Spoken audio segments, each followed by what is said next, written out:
করিমগঞ্জ বিপিনপাল রোডর সাবান ফ্যাক্টরি গল্লির শেষ মাথাত একটা বিল্ডিংয়ের ফার্স্ট ফ্লোর ভাড়া দেওয়া হইতো, যেখানেও থাকতে পারবা ফ্যামিলি, স্টুডেন্ট অ্যান্ড ব্যাচেলার্স।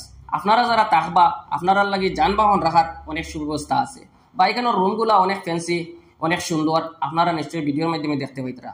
আপনারা যদি ভাড়া রাখার ইচ্ছুক থাকুন বা আরও বিস্তারিত জানার ইচ্ছুক থাকুন, তাহলে নিচে দেওয়া নম্বরও যোগাযোগ করিয়া আরও বিস্তারিত জানতে পারবা। ধন্যবাদ।